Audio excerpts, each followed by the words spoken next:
नमस्कार, एसएनसी आवाज में एक बार फिर आपका स्वागत है।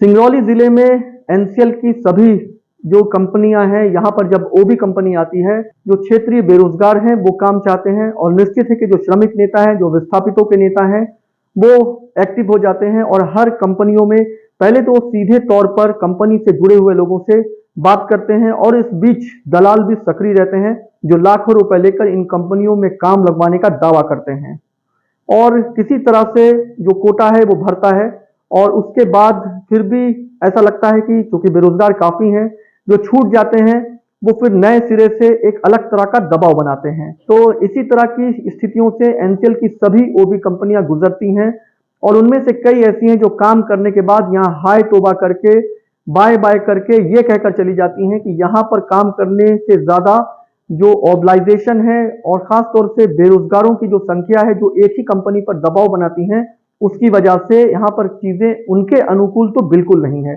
अब हम बात करेंगे अमलोरी की कालिंगा कंपनी की। उससे पहले वहां सिक्कल कंपनी काम कर रही थी, वहां से भी जिन लोगों को निकाला गया वो भी कालिंगा पर दावा लगाकर बैठे हुए हैं और उनमें से बहुत सारे लोगों को रखा भी गया है।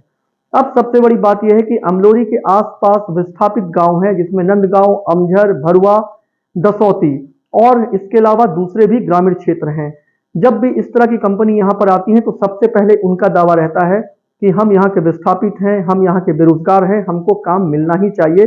कंपनी उनको काम देती भी है, कई बार दबाव के तहत, कई बार ऑब्लाइजेशन के तहत, कई बार प्रशासनिक हस्तक्षेप के बाद। लेकिन अमलोरी में कालिंगा की अगर बात करें और जो सटीक जानकारी है और खासतौर से जो उनके एचआर मैनेजर हैं विवेक मिश्रा, उनकी भी अगर माने तो उनका यह कहना है कि उनके पास वो पूरी लिस्ट है, वो दस्तावेज है, वो डॉक्यूमेंट्स है जिसमें वो 70% से ज्यादा लोगों को रख चुके हैं। उनका कोटा लगभग 90% तक पार कर गया है और अब उनके पास एक्स्ट्रा श्रमिक और एक्स्ट्रा वो वर्कर हैं जिनका कोई काम नहीं है, लेकिन वो सिर्फ ऑब्लाइजेशन की वजह से यहाँ पर उनको रखा गया है। लेकिन ये दबाव कम होने का नाम नहीं ले रहा है। तो सबसे बड़ी बात यह है कि आखिर अमलोरी के जीएम गेट के बाहर ही लगातार जो धरना प्रदर्शन चल रहा है, कंपनी की अपनी भी एक सीमा है, वो इस तरह से स्थानीय लोगों को कितने लोगों को रख सकती है जब उनका कोटा 70% के ऊपर हो गया है। हम आपको ये भी बता दें कि जिला प्रशासन के द्वारा भी जो एक गाइडलाइन दिया गया है और इसके साथ साथ जो मध्य प्रदेश शासन है, उनका भी ये कहना है कि जो स्थानीय लोग हैं उनको 70% उनकी भागीदारी होनी चाहिए। कंपनी जब 70% की भागीदारी के ऊपर जा चुकी है, उसके बाद भी दबाव तंत्र, चाहे वो श्रमिकों का हो, चाहे वो ऐसे लोगों का है जिनका ऑब्लाइजेशन कहीं ना कहीं उनको मानना पड़ता है, तो वो इन दबाव के तहत आखिर कब तक किसी को रख सकते हैं। इस दबाव की भी एक पैमाइश है, एक पैमाना है और इस दबाव को सहने की भी एक सीमा है। तो लगातार अमलोरी गेट पर अभी भी धरना प्रदर्शन हो रहा है। एक गुट बाहर जाता है कि दूसरा गुट फिर धरना प्रदर्शन के लिए आ जाता है। उनको लगता है कि 20 की मांग करेंगे तो 5-7 को तो रखा ही जाएगा।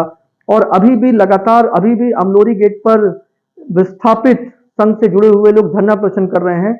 ये कितने पुराने हैं और विस्थापन के किस दौर के हैं, ये सारी चीजें तो अलग बात है, लेकिन अगर वो बेरोजगार है तो उन्हें काम मिलना चाहिए। लेकिन अगर कालिंगा का कोटा पूरा हो गया है और उनके पास एक्स्ट्रा श्रमिक अंदर हैं जो चुपचाप बैठकर सैलरी उठा रहे हैं, तो ऐसे में वो कंपनी जो काम कर रही है, क्या वो सिर्फ अपने को डुबोने के लिए यहां पर आई है?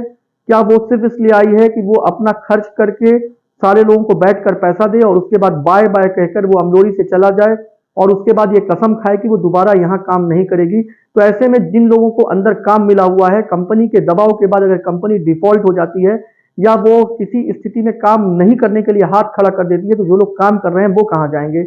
और खुद कंपनी अगर ईमानदारी से उनको रख रही है, उस कोटे को दिखा रही है और जिला प्रशासन की जो गाइडलाइन है, और कई बार जो जिला प्रशासन से जुड़े हुए जिम्मेदार लोग आते हैं उनके सामने वो और भी कई लोगों को रखती है, तो उसके बाद भी आखिर वहां की भीड़ खत्म क्यों नहीं हो रही है? अमलोरी गेट पर लगातार धरना प्रदर्शन जो चल रहा है, इसमें खुद अमलोरी प्रबंधन भी पिस रहा है, क्योंकि उन्हें तो जो उत्पादन से जुड़ी हुई उनकी ओबी कंपनी अगर प्रभावित हो रही है तो इससे निश्चित है कि उनका काम भी प्रभावित होगा। और जब विस्थापितों के नेता अमलोरी प्रबंधन पर आरोप लगाते हैं जिनका सीधे तौर पर इस तरह की चीजों से कोई लेना देना नहीं है, क्योंकि ओबी कंपनी वहां पर इंडिविजुअल काम कर रही है और वो उन कोटों के तहत लोगों को रख रही है, ऐसे में अमलोरी प्रबंधन को भी काफी भला बुरा सुनने को मिलता है। तो जिस तरीके से लगातार एक कंपनी पर दबाव बनाया जा रहा है, ऐसे में वो लोग जो ये सोचते हैं कि एक गुट के हटने के बाद वो पहले से ही तैयार है, क्योंकि उन्हें मालूम चलता है कि ऑर्गेनाइजेशन में 10-12 लोगों को रखा गया है और इसी तरीके से रखा जाएगा, तो आखिर वो इस तरीके से कब तक करते रहेंगे और वो कंपनी जो लोगों को रखते रखते परेशान हो गई है, आखिर वो कब तक रखेगी? क्या लोगों का इंतजार है कि जब तक वो गुड बाय नहीं करेगी या हाथ नहीं खड़ा करेगी या ये कह देगी कि अब हम एक को भी नहीं रख सकते हैं, हम ही लोग बाहर निकल जाते हैं, क्या तब तक इसी तरह का धरना प्रदर्शन चलता रहेगा? ये भी सबसे बड़ा सवाल है। जो यहाँ के कुछ विस्थापित नेता हैं, श्रमिकों के नेता हैं, वो भी बेहतर जानते हैं कि किसी भी कंपनी में किसी को रखने की अपनी एक सीमा है और एनसीएल में दूसरे प्रोजेक्ट में भी इसी तरह की कंपनी काम कर रही हैं। क्या वहां पर इनमें से बहुत सारे लोगों को एडजस्ट नहीं किया जा सकता है? फिर एक ही कंपनी पर अगर लगातार दबाव बनाया जाएगा तो वो कंपनी कैसे सरवाइव करेगी? सबसे बड़ा सवाल तो यही है। आ जाओ फटाक से, जिसको अभी भिजवा देते हैं, 5 मिनट नहीं लगेगा। ठीक है, हल लगा 5 मिनट फटाक से आ जाओ, भिजवा दीजिए 5 मिनट के अंदर 5 आदमी फट से खड़े हो जाओ।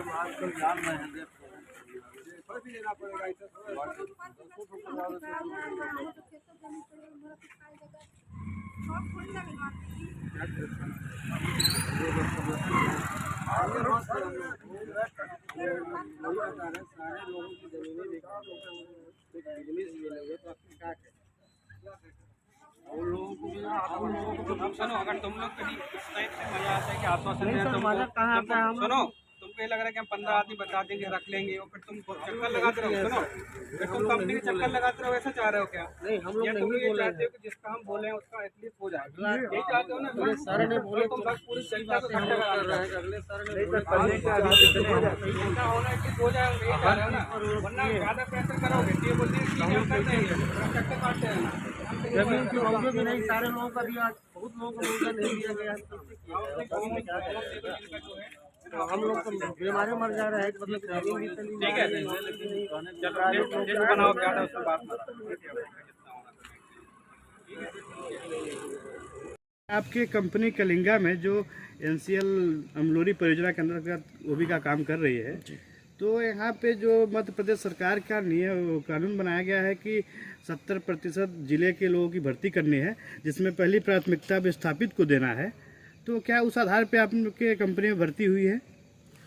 देखिए, सबसे पहले हम ये बताना चाहते हैं कि जो हमारे पास जो हम लोगों ने टेंडर पाया वो ऑनलाइन हमने पाया है जी। और ग्लोबली पाया है उसको बिडिंग करके जी। तो हम केंद्र सरकार का काम कर रहे हैं। केंद्र सरकार के कार्यों में हम लोग स्वतंत्र हैं अपनी एम्प्लॉयमेंट को लेने को लेकर, और जो एनआईटी बनती है उसमें ऐसा कहीं भी नहीं लिखा है कि हमें स्टेट गवर्नमेंट का कोई भी आदमी लेना है। पर मानवीय आधार पे चूंकि यहाँ लोग रहते हैं, उनकी ज़मीनें गई हैं, वो डस्ट धूल खाते हैं, तो हमने यहाँ के भी कानून को पालन में रखा है और 70% से एबव यहीं के लोगों को रखा है।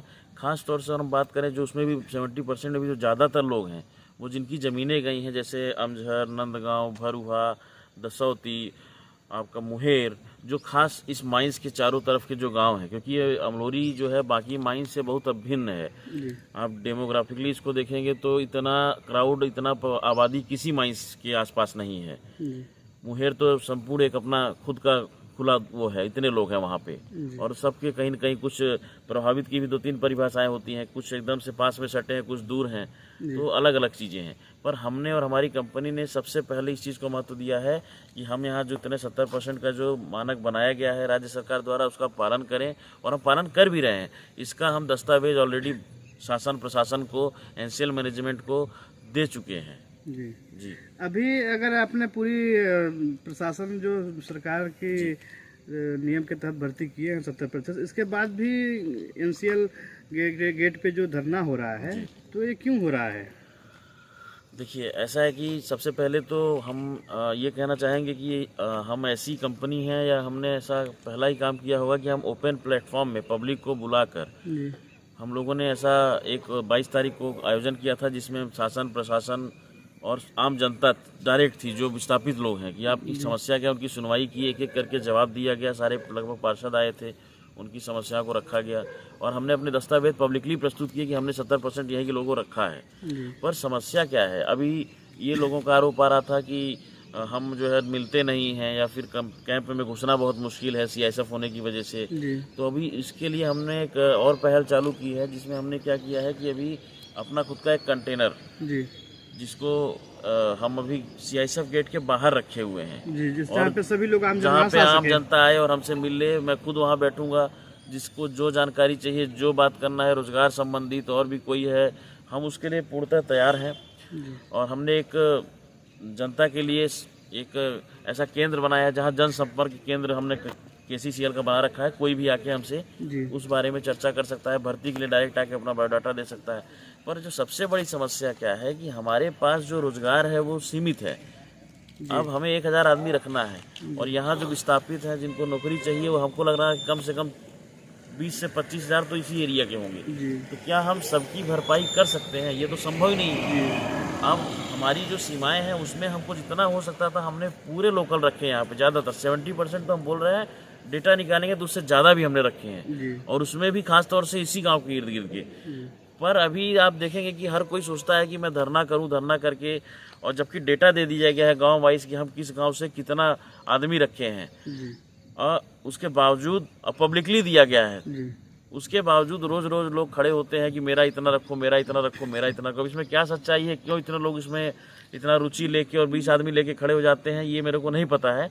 पर हमारी जो क्षमता है, मुझसे ज़्यादा कैसे रोजगार दे सकते हैं? मेरी क्षमता जितनी उससे ज़्यादा हम रोजगार नहीं दे पाएंगे। चाहे उसके लिए हमारा काम आके बंद करिए, हम क्या कर सकते हैं भाई? रोजगार हमारा कॉस्टिंग होता है। अगर हम आदमी ज़्यादा रख लेंगे तो उनका तनख्वाह देना होता है, बहुत सी चीज़ें। तो हम प्रॉफिट लॉस टेंडर 10% बिलो में लिए हैं, तो हम भी कुछ कमा के जाना चाहते हैं। यहाँ पे खत्म होने थोड़ी आया कि भैया बर्बाद हो जाए, हम सैलरी ही देते रहे इतना ज़्यादा। और लोगों से ज़्यादा एम्प्लॉई रखना, और लोगों में भी ये संतोष होना चाहिए कि अगर मेरे गांव से इतने लोग रखे गए हैं तो थोड़ा संतोष हम भी रखें कि हाँ ठीक है, और भी कंपनी है बगल में सिक्का ला रही है, और भी आगे भी काम आता रहेगा। अब एक ही कंपनी में पूरा सिंगरौली समाना चाहेंगे तो ये तो संभव नहीं है।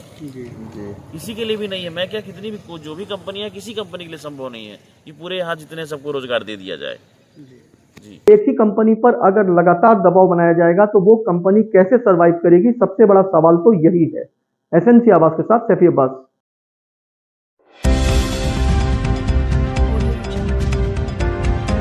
आप देख रहे हैं एसएनसी आवाज, सैफी अब्बास के साथ।